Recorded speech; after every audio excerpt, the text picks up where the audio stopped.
There's a good song back in the day that goes a little something like this. It say, one day when the sun that's not a song at all. Okay. I just need you to understand that's not a song at all. It's a special day. It's a beautiful day in the neighborhood. I believe that was a song right there. A beautiful, beautiful day, a special day, a mighty day. That's right. A royal day with royal presence here in the dojo, the home of the #1 podcast in LA. You have to understand that. You understand what I'm saying? Unselfish Behavior Podcast. We are so honored, yet privileged. To the point to where I don't even know how to introduce the brother. You understand me? I done seen this brother quite a few times run by my house right over there by the Forum because I live next door to Sizzler, if you didn't know. So you done ran by my house quite a few times. You understand what I'm saying? This brother right here is a powerhouse. This brother right here is a beacon in the community. This brother right here has a brand with a message, which means that it's more than a brand. It's a global message. It's a message that everybody needs to hear, and it started right here in LA, South Central to be exact, if I stand corrected. This brother right here is a powerhouse. Been knowing about you for a while. We finally got the opportunity to sit down across from each other. He goes by the name, ladies and gentlemen, of Butta. Come on now. What's up, good people? How y'all doing today? Look at him. Thank you for having me. He's smooth like butter, too. You understand what I'm saying? Man, that's where it came from. Yes, sir. Yes, sir. Thank you for having me. It's a pleasure to be here. We honored. It's been a while, in the making, but we're finally getting it done. Yes, sir. Hey, welcome, brother. Welcome, brother. Hey, man, like I say, we like to think that this right here is the space of mental sparring. This right here is a space of mental growth and evolution. This right here is a space not only for us to dive into some intellect, but to inspire and empower the people through storytelling ultimately. Before I like to jump into any dialogue with my guest, I always allow the floor to be open for the people out there that don't know what you do, that don't know who you are, that don't know about the brand. So answer these 3 questions for me right now, my good brother. Butta. Let the people know real quick who you are, what you do, and what you stand for. Okay. How you guys doing? First of all, my name is Alric Augustine, otherwise known as Butta. The mayor, the people's champ, whatever you want to call me. 36 years old, from South Central LA.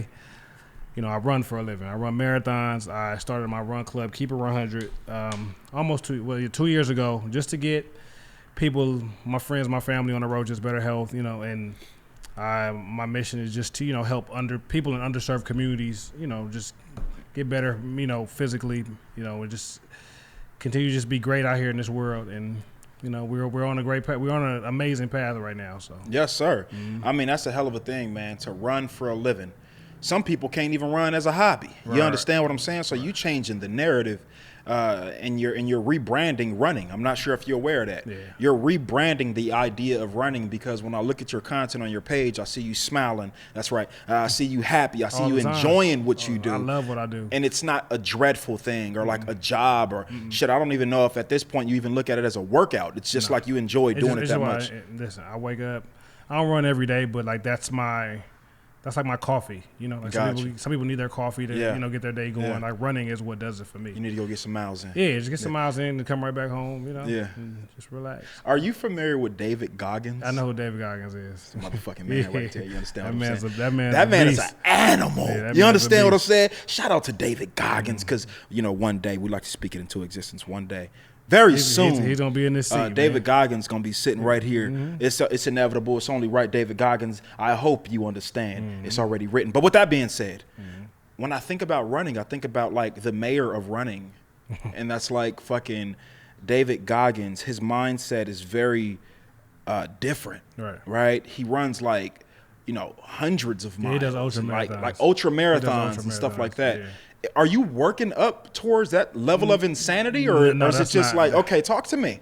No, at this moment, no. Like ultra marathons aren't on my list of things to accomplish, but who knows? Like as like initially, marathon running wasn't on my list of things to do, but as life life continues to go on, who knows what you may stumble into, or just find a love or just excitement towards doing so. Right. Ultra marathons may be in the cards. Who knows? Yeah, who knows? Be open to it. I'm most definitely open to it because right now, not in the moment, but like I want to do a triathlon. So that's something that's on my bucket list. So, You know what's crazy? I just start back with my little running routine. You understand? Don't call it little. Though. Come on, talk to me then. Talk to me then, because some days are better than others. Yeah, words are powerful. Words are powerful. So let me reword that. Yeah. I just started back on my powerful. There we go. Consistent. There we go. And rejuvenating running routine for sure. And it's been absolutely amazing. There's a sense of accomplishment that comes with running. In my personal experience. It feels like a go-to for me, and you mentioned this off camera. Not only because it's free, but because it's fun. Yeah, it's free. For me, at least, it's a fun thing to do, and it gives you that sense of accomplishment. Why? Because after you run in, especially a good run, and you come back and you sweating and you drenched, you feel a sense of accomplishment. Most definitely. Like I tell people, no matter how, like, getting started is always the hardest part. Yeah. But you never walk away from a run saying, "Damn, I shouldn't have did that." Yeah. It's very rewarding at the end of it. So, I push people to just get out there and whether it be 1 mile, half a mile, whatever it is. If you don't even have to run. I just want people to be active. Yeah. Like with me, it's not. I'm not gonna. Push people to do marathons or whatever. If I just want you active. Yeah. If you got to walk 10, 15 minutes one way, turn around and walk back. Just get your blood flowing, especially in a time like now where, with Corona going on, we tend to just sit in the house, watch Netflix, eat our quarantine snacks, right. And we just sit around all day. A lot of us work from home, so we're sitting on a computer, et cetera, et cetera. So just get out and just be active for a little bit throughout the day. Right. You used to be big too, right? I've never put it that way, but I was a little bigger. Yeah. I mean, I hit 200, about 205. Where you at now, if you don't mind me asking? I'm at like 180 right now. Okay, cool. My goal is about between 170 and 175. So you were heavier, obviously, than you are now. Yeah. Was that the point in your life to where you felt like a change needed to happen? Most definitely. And you reverted to running? What was that journey like?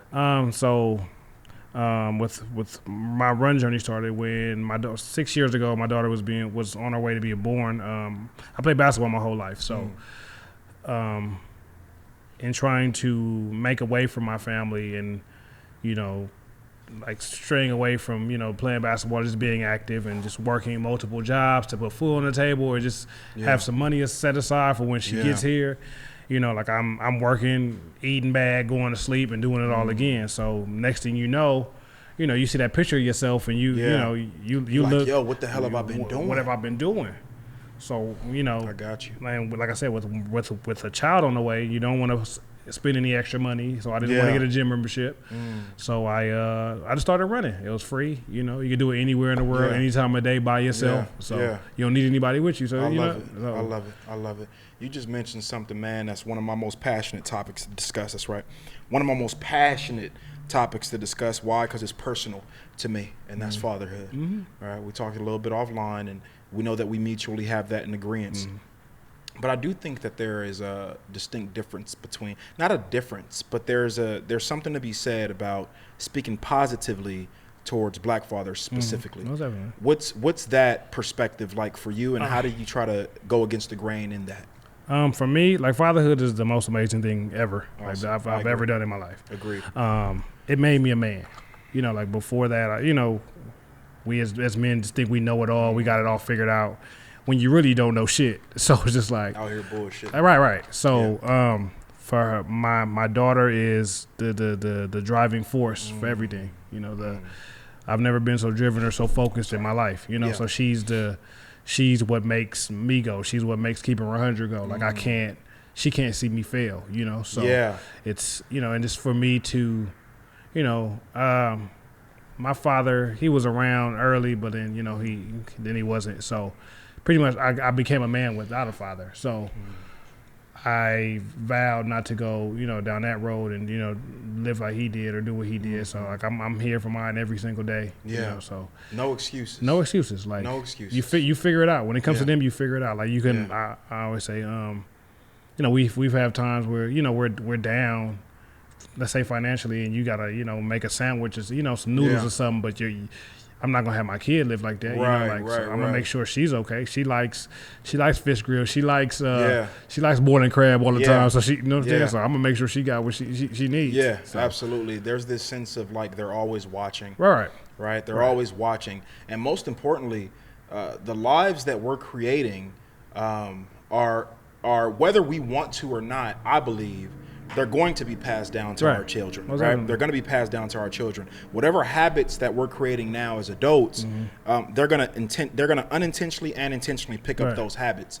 So for me, it hit me. I felt that when you said she's the driving force behind your mission. It's a sense of like, if I quit, then I'm giving up on her. Facts. And I'm huge on like building brands and building companies in which you can obviously pass down. We need to get that mindset going as well in the hood. I think it's important to talk about the idea of ownership. It's the age of ownership right now, and it has been for a while, but I think a lot of shit, with everything that's being brought to light right now within the black community, I think we need to really start looking in a serious way with these two things, collaboration and ownership, right? Coming together, putting our bread up, seeing who's good at what, and coming together and building up, right?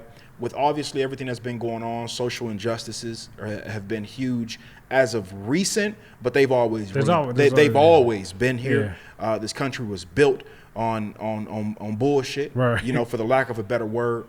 But what's kind of been your focal point in regards to empowering us as a people through your platform right now with everything that's going on?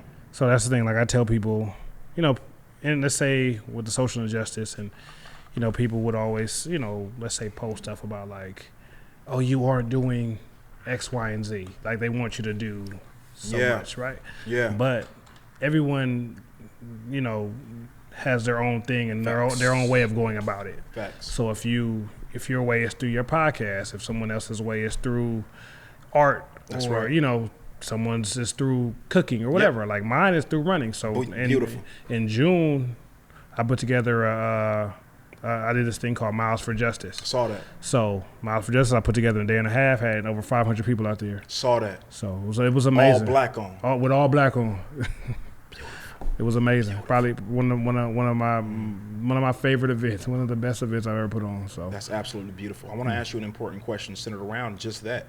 What's needed for the people that's listening and that'll tune into this episode? What's needed in order to build a successful brand? You can't just put together an event within a day and a half and for it to exceed expectations without having a formula, a remedy, something that you know works.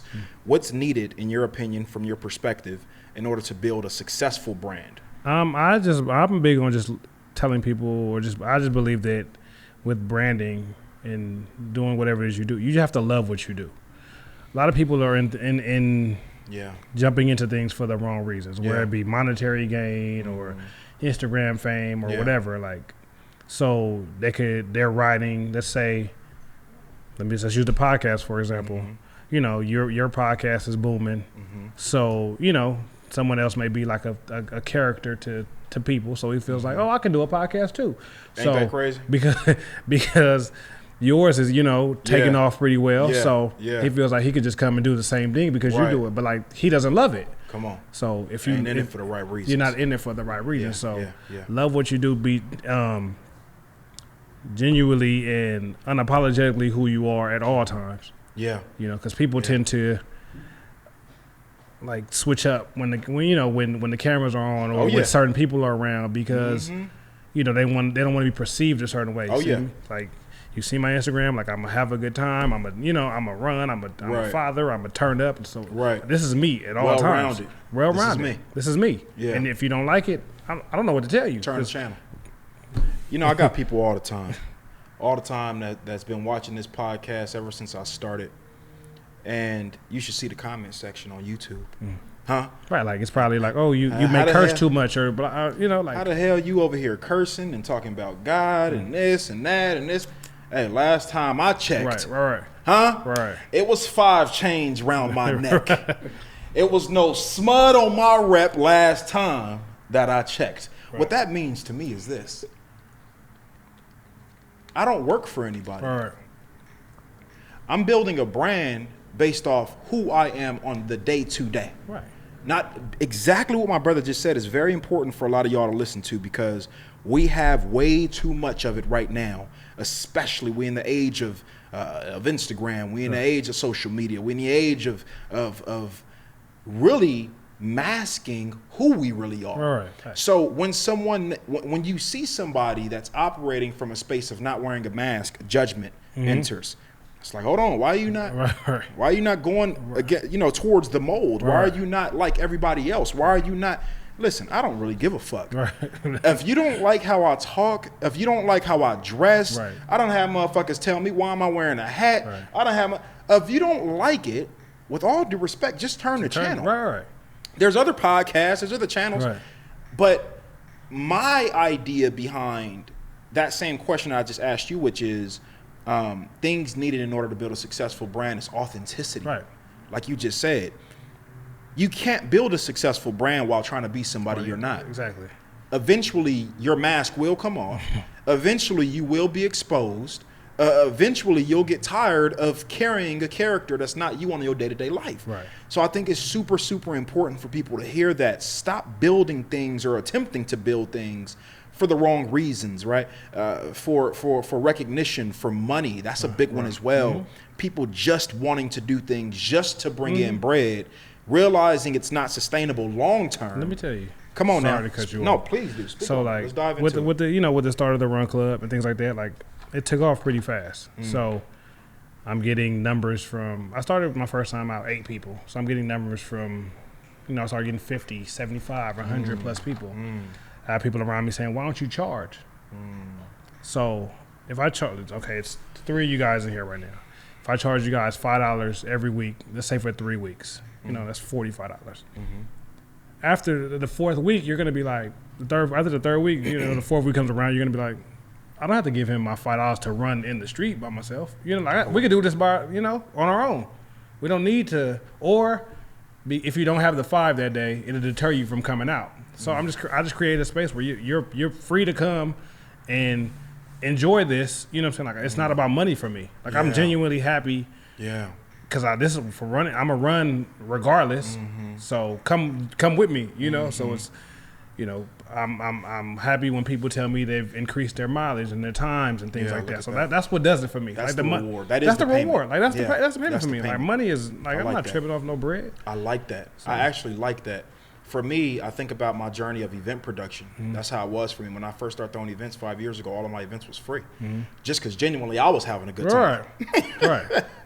I enjoyed the idea behind going into an empty event space, creating a vibe, and seeing a bunch of people come through and have fun off of the idea that started within my brain. You know what I mean? So yeah, that's powerful. And then you have other avenues to actually bring in revenue based off, the actual running. We got merchandise, things of that nature. Where can people find the merch? I like the hoodie. So my site isn't up right now, but if you hit me on Instagram, Yeah. I'll take care of you. That's no thing. I'll get it to you in no time. My Instagram is @Barack_Butta. So follow me if you don't follow now. So tap in. Now, how did you get so smooth, my brother? Have you always been this smooth? Yeah, did you get this smooth when they start calling you Butta in high school? We'll talk about the story. I've been this way my whole life, man. Coach gave me the name when I was young playing basketball. Yes, sir. Told me I was smooth like Butta, and I've been Butta ever since. What position were you? Point guard. Point guard. Had a little game?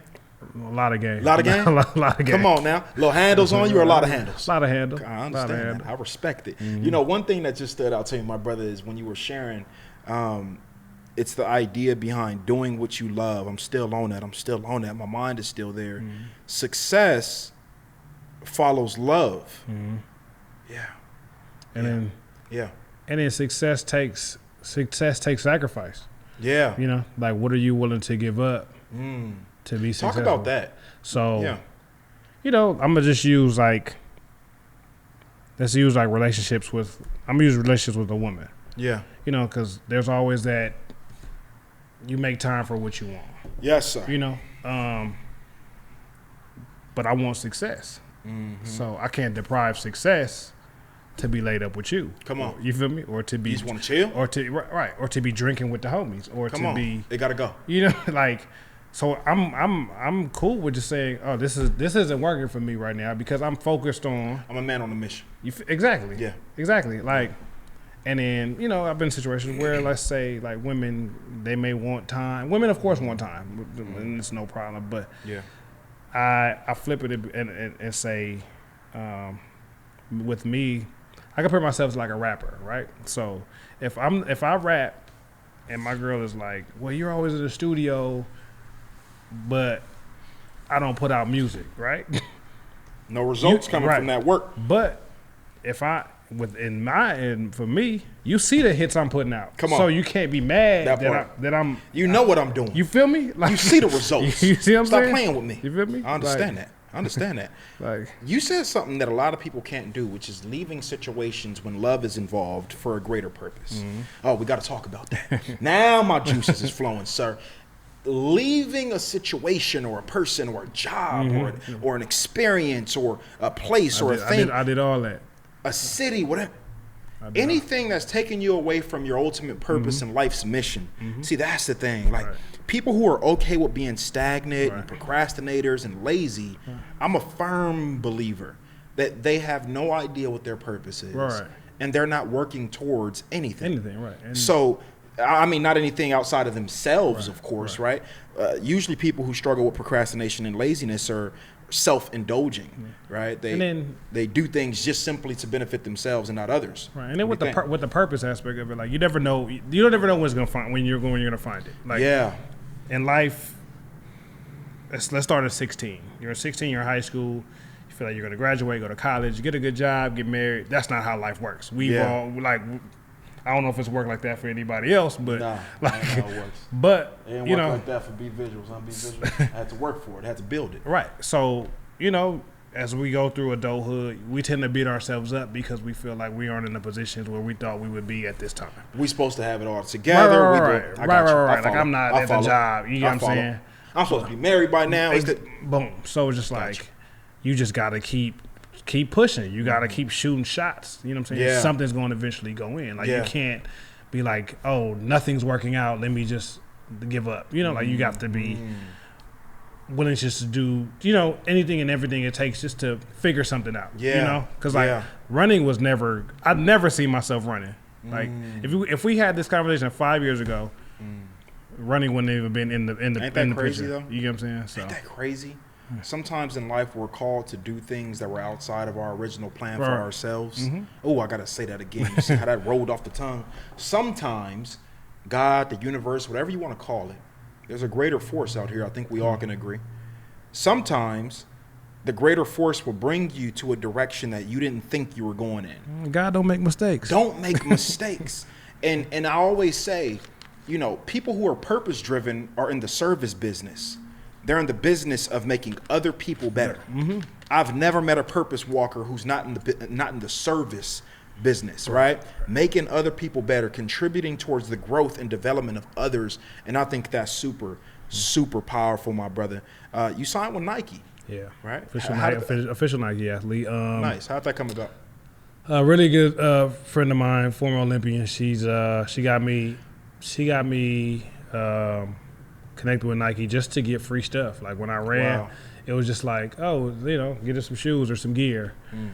And they just seen the mission I was on and just got behind it, and so I've been with them since January 2019, and nice. we've done amazing things in that time. Nice.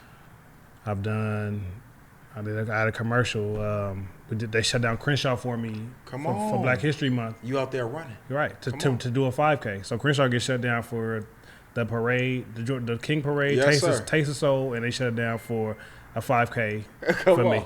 My guy Butta out there. You gotta add my man to the list. You have to put some respect on that name. I understand that. For sure that. I understand that. And now, here's the thing. When people are working towards things, especially as special as the accomplishments in which you've endeavored, there's always a sense of like, I can't do it no more. We call it quitting, right? Ain't no quit over here. Ain't no quitting over here, and that's because we know what we're working towards. Right. What is your perspective on the power of setting intentions, goal setting, being intentional with where you want to go? Goal setting is huge. Talk to me about that. Goal setting is huge, and I can say that marathon running was really one of my first big goals for myself. So like ever since then, it's been like, I try to I'm setting them more often now. So for example, I tend to use black men. Like, you know, sometimes a lot of us don't set goals for ourselves. Yes, sir. Especially something as big as a marathon is 26.2 miles. You know, like 3 years ago, you could have asked me, you could have told me that you're going to run a marathon. I'd have told you you're crazy. But to set that goal, accomplish it, and kill it was amazing. And the feeling I got from that was like, I need to continue doing this. So now it's something that I do very frequently. You know, so setting goals, and when you set up and you knock them down, can't nobody take that from you. Facts. You did that.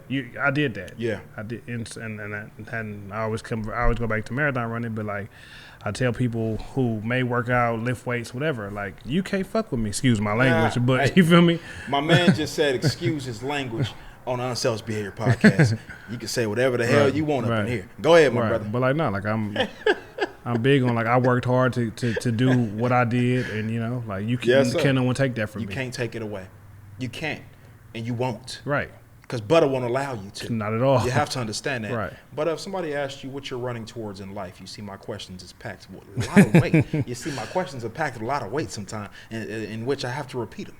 I said, what are you running towards in life? Greatness. There we go. Let's be great at everything. I like you know, I put you know, I throw, you know, that type of attitude and drive into my kid. You know, like, nice. We have daily dialogue, affirmations every day. Come like, on. You know, what are you? I'm a leader. Come on. You know. So she knows every day, like, Daddy, which, you know, when the world is regular and she's going to school, Daddy, I'm a leader. Yeah. You know, and can't nobody tell her different. Yeah. So we out here to be great. Yeah. So you instilling that within her at 6. Don't you think often to where it's like, because I have these same exact conversations with my daughters. You have to understand that. You have to understand the power of doing what we're doing, right? Can you imagine a 6-year-old Butta getting those conversations from a parent? Right. Where the hell would you be right now? Right. I think about that all the time. What would King Q look like if my father and my mother, and they did a phenomenal job, they did what they could. Right. You understand me? I can complain, but I can also praise. Right. But what would have happened if I got encouraged to dream outside of what was normal? What would have happened if I got instilled a sense of self-confidence and self-awareness and self-acknowledgement and self-history of myself? And you know, I probably most likely would have walked with a higher sense of pride when I was younger. Wouldn't have dealt with a lot of the issues I dealt with growing up. But I say that to say it's very important for parents to instill those qualities within their kids at this age. We're talking 6 years old. So to piggyback off that, like, especially in the world we live in, and all these things kids have access to. Yeah. You know, like, you know, kids suffer from everything nowadays. Yeah. You know, so a more confident kid, I would think, will not be, you know, willing to fall into certain traps. You know, so as a father of a little girl, of a young lady, you know, I try to set the right examples, you know what I'm saying, for her, and, you know, show her how a man is supposed to treat her and how she's supposed to be as a human being, you know, like, so I want to give her all this, you know, all these positive words, because I don't want her going out there thinking that she isn't as great as she really is because someone else tells her, you know what I'm saying, differently, or, you know, they aren't confident in themselves, so they want to bring her down, and she's gonna, you know, she has to know that that's not how I roll. Facts. Can you talk to the fathers out there? This is going to be a good one right here. Talk to the fathers out there who make every excuse in the book not to be in their children's lives.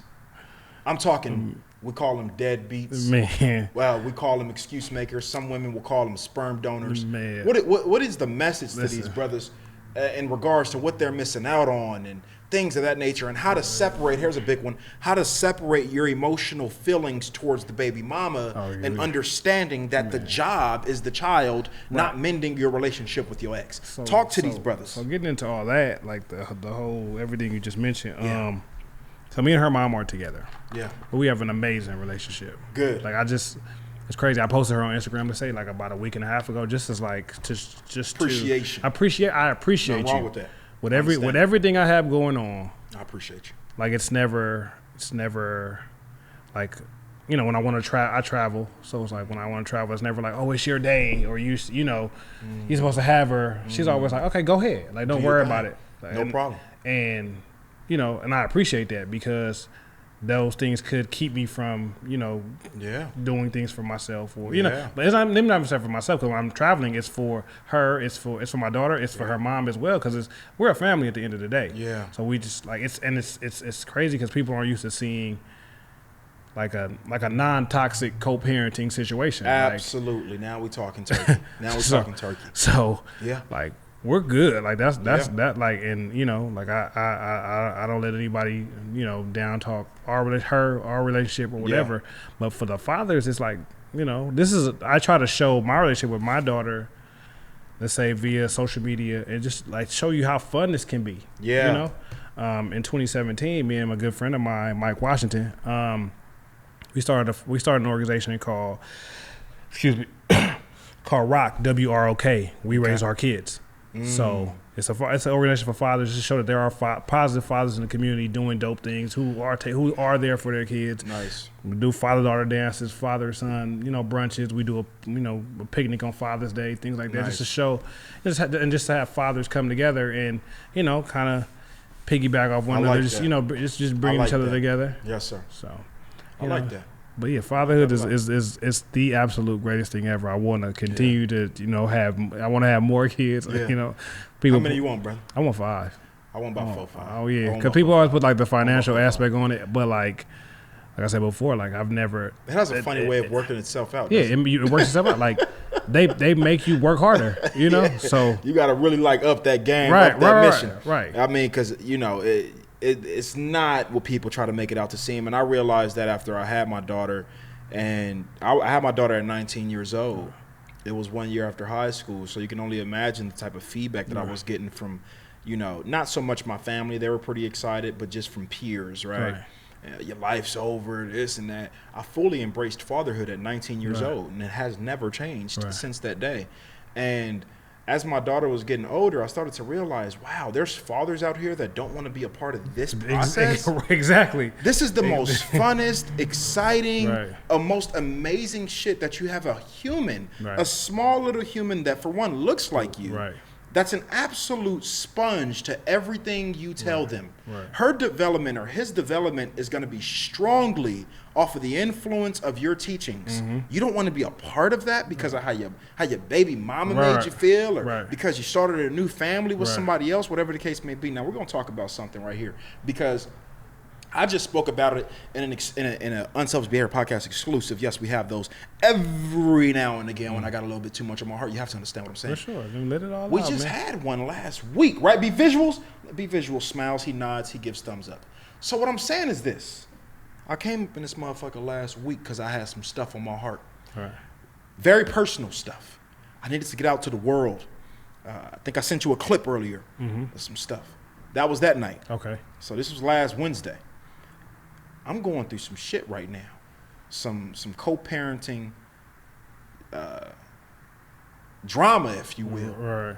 And I will never speak down on the mother of my child or, you know, do anything to diminish her character. Right. However, there's a lot to say about an individual that will keep a child away from a willing father. Right. Not allowing a child to speak to a willing father. Right. And that only hurts the child at the end of the day. You know, can you speak to this?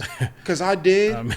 They tired of hearing from me. Can you speak to this? That's what I said. So your daughter's how old? 9 years old. Your daughter's 9. She's becoming a young lady. Yep. You know, she needs a father figure and an influence.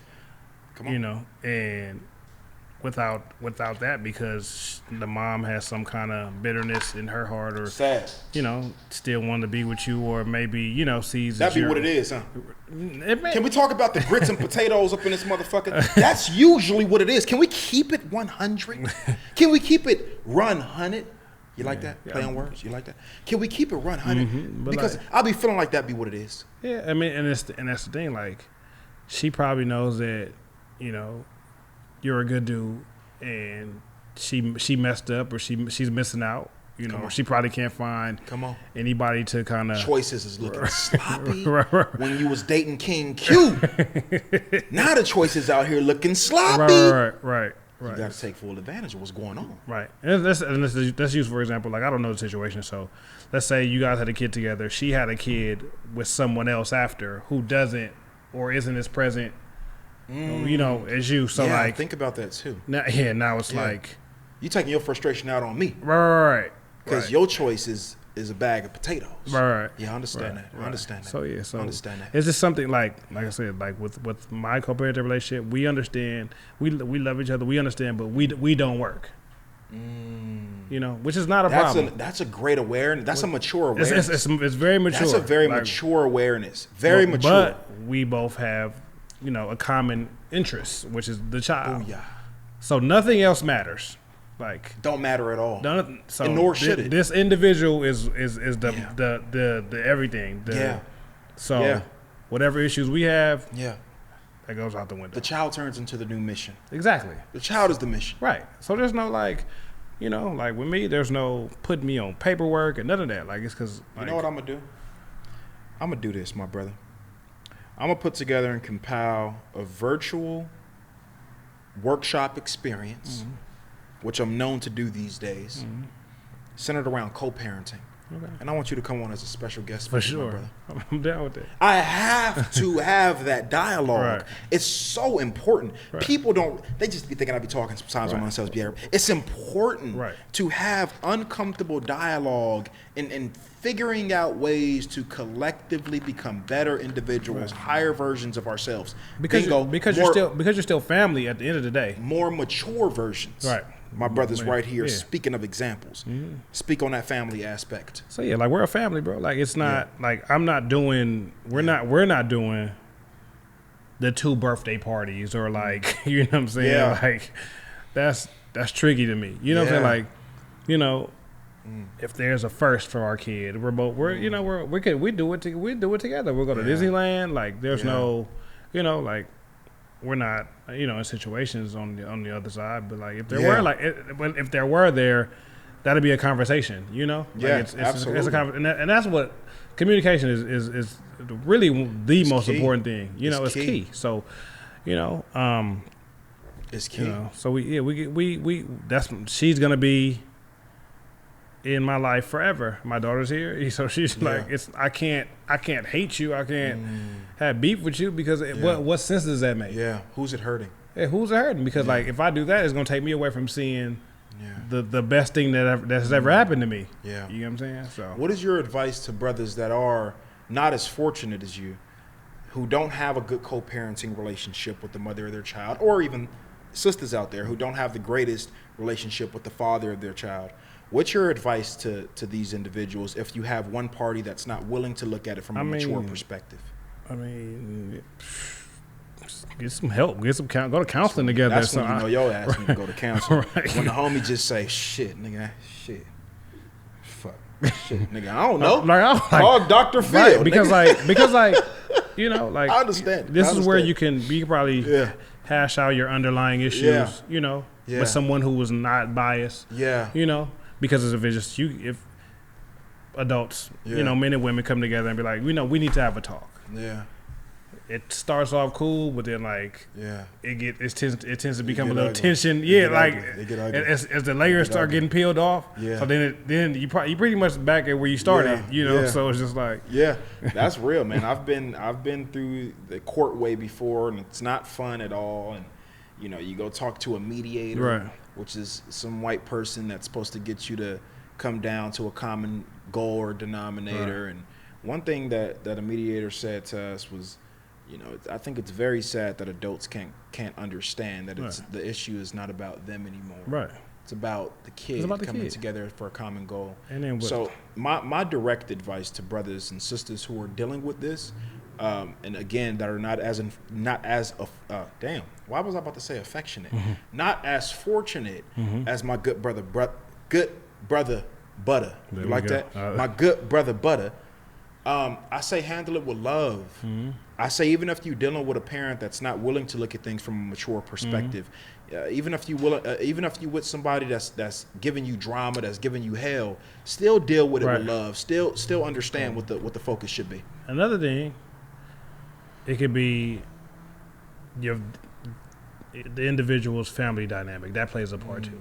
Yeah, that's so. Huge. If you come from a background where your mom has huge. Multiple baby daddies she's beefing with, you're gonna take that into. She gave you the remedy. What did I say earlier, Butta? I said when you're a kid, you intentionally and unintentionally pick up habits. Right. So she's in your ear, take him to court or blah, blah, blah, blah, blah. Like, so like that plays a part in everything as well. Maury Povich. Hey, real side note, why do niggas go on Maury? I mean, to do the runoff at the I'm like, hold on. Like, do these niggas get paid to go on there? Yeah, do these niggas get paid to go on there and just act a fool? You know what gets me the most out of the Maury show? And this is so off topic. Who gives a fuck? You know what gets me the most about the Maury show is, he is the father. He's not the father. That shit.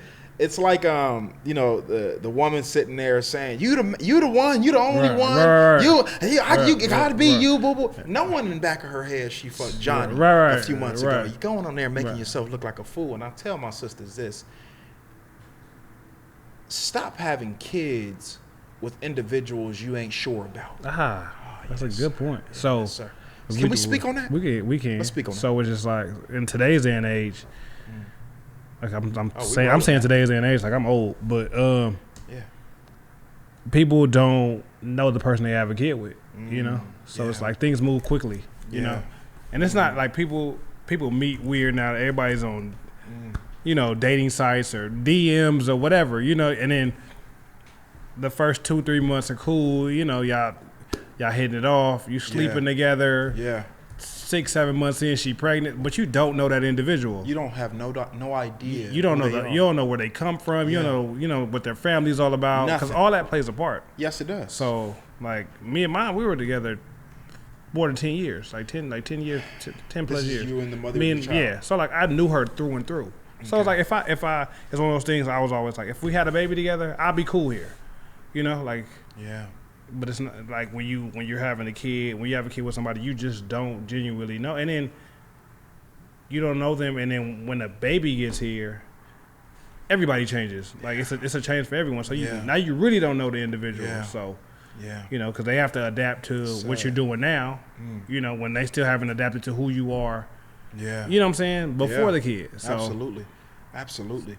It's something to be said. Yeah. My thing is just knowing the individual, like, and that's tough nowadays because situations and relationships move so quickly. Yeah.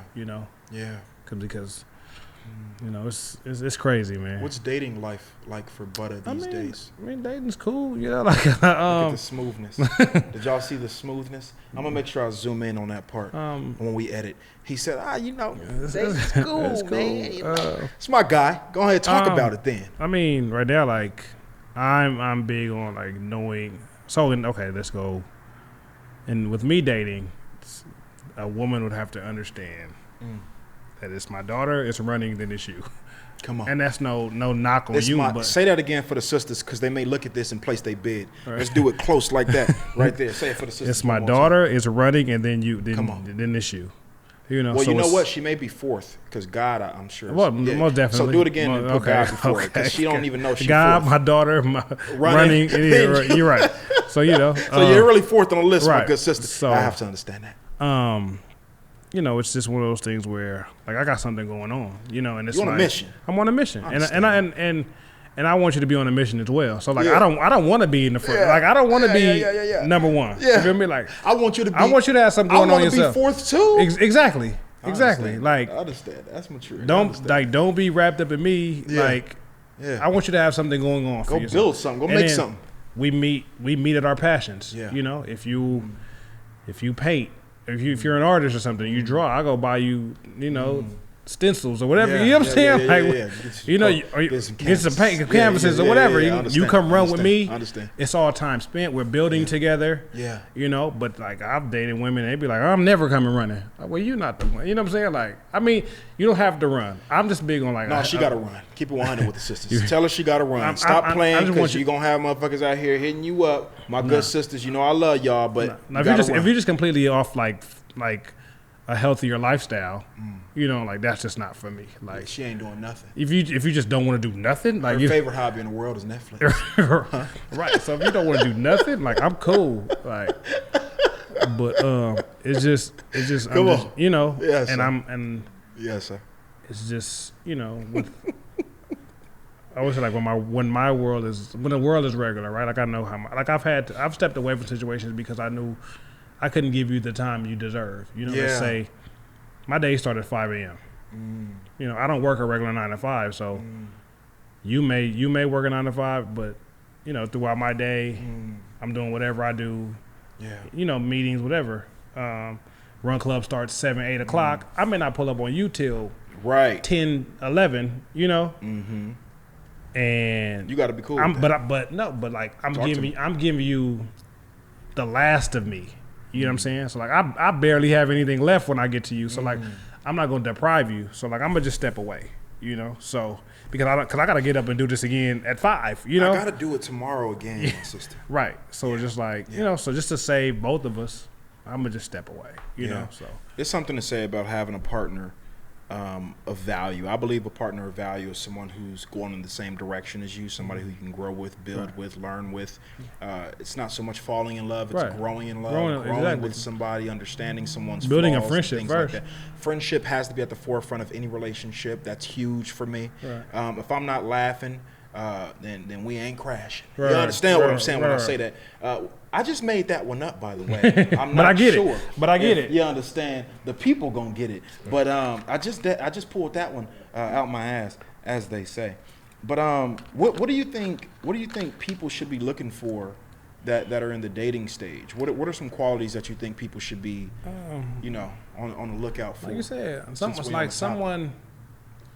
someone who helps you become better. Like.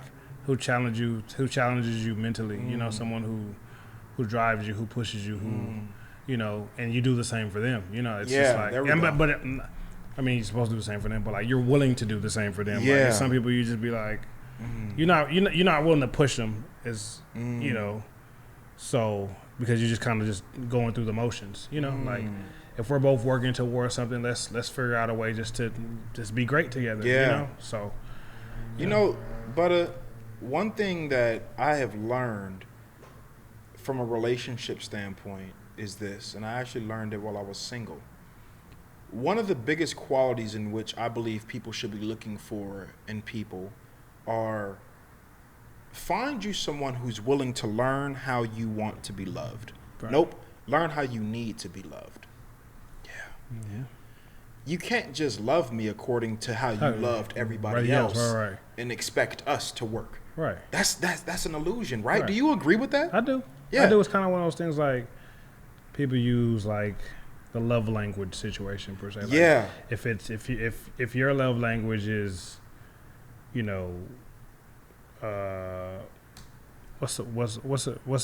physical touch. It's physical touch. It's quality time.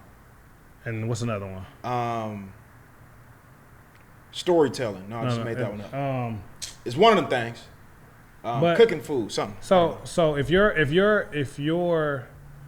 love language is physical touch, but that person don't like touching you, you know what I'm saying? Like, what do you do? Right. This person don't like feet. Right. And you want your shit right. Or like cuddling or whatever. You know what I'm saying? Get up off me. I sweat at night. Right. I understand what the fuck so it's just like I understand what's going on. I understand what's going on. I understand exactly what's going on. You gotta understand. Like, you gotta learn them though. I think you gotta learn them. You gotta put that time in to learn somebody. Right? I think that's super, super, super important. You have to have a sense of self. Right. Everything starts and ends with you, especially in relationships. Knowing who you are. Like a lot of people know who they are. So it's like they're out here just trying to, wing it to figure it out, or seeing the next man do something, so they want to kind of like get in that lane, Like, and I say this pretty much on every podcast. I tell people, like, if you're the funny guy, be the funny guy. If you're the guy that buys the drinks, buy the drinks. You know what I'm saying? If you speak on that, speak on that. Like, don't come over here because, like, if this is working for me and with the ladies, you know what I'm saying? Because, let me be. Let me be. Let me do my thing. Right. You do yours. Right. That's real. Yeah, because everybody ain't. There's this idea of like a man. There's this unofficial definition thesaurus somewhere in the planet in which it's entitled "How a Man is Supposed to Be," and there's one that's called "How a Woman is Supposed to Be." I'm one to believe that in order for any successful relationship to be manifested, you have to throw those books away. All right. You have to. Because if your mama taught you how a man was supposed to be, you have to remember when your mom was born. She was born in the 50s or the 60s or the 70s. Nothing wrong with that. But what a man needed to be in those times is not what a man needs to be in 2020. It's completely different. He needed to be a mechanic. He needed to be a plumber. He needed to be an electrician. He needed to be a handyman. He needed to be those things in order for y'all to survive. Right. And in that, like, some parents are looking for you to still bring that home. Booyah, talk about that. And it's like, women too. I'm saying, like, like, if I'm dating a girl and she takes me to meet her parents, and you know they want you to be those things that you mentioned because that's what they know. You know? They know. So they're asking you stupid ass questions. Right. Like, so, you know, like I've been in a position like, oh, so what do you do? I'm an athlete. You know, and once I break it down to you, you see what I got going on. Now it's like, oh, like, okay, I get it.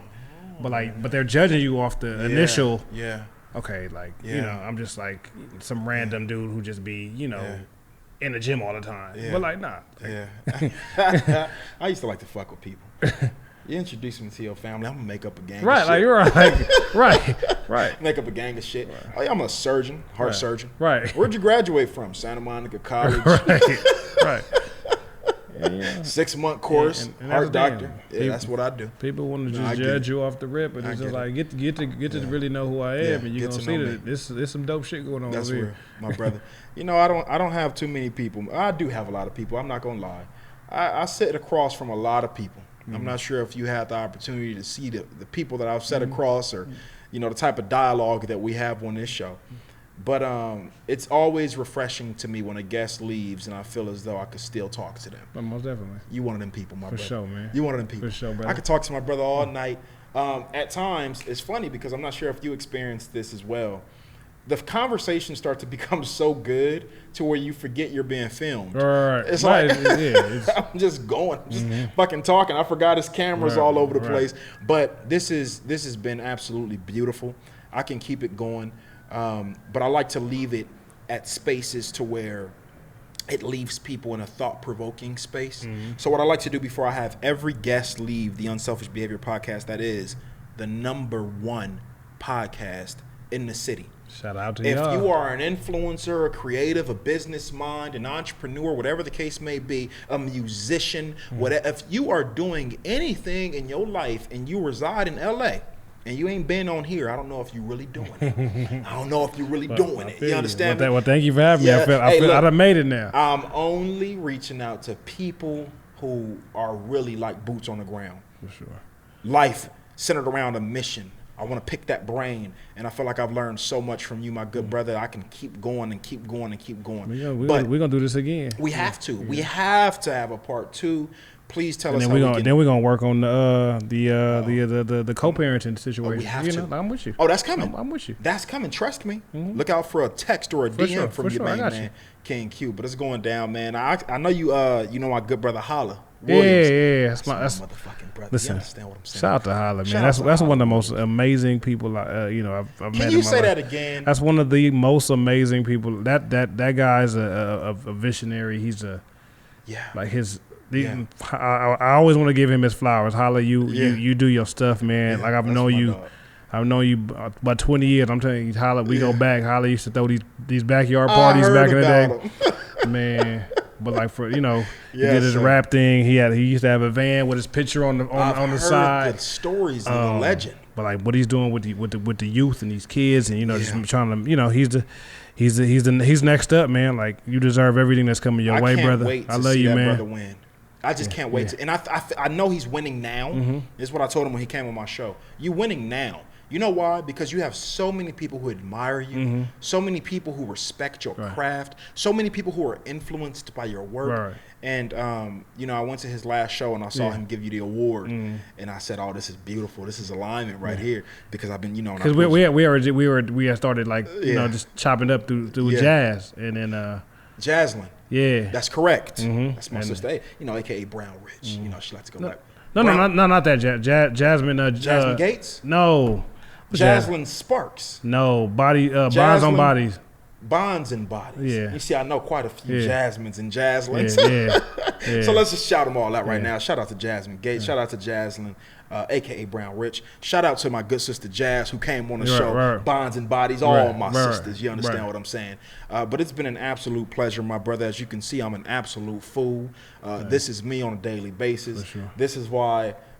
this podcast right here is such a baby to me, and it's gonna go far places. And now you are a part of that. Thank you for having me, man. This is amazing. Yes, sir. I enjoy myself. You know, hopefully we sit down again soon. This is dope. We will.